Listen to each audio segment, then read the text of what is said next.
Here outside JTI, I-271 is just down to a crawl.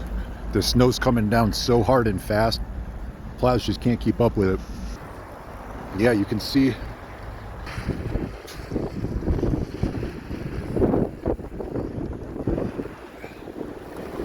down to like 5 miles per hour, 10 miles per hour. There's somebody already pulled over on the side of the road there. Sorry, sir, doing some marketing here. Cars.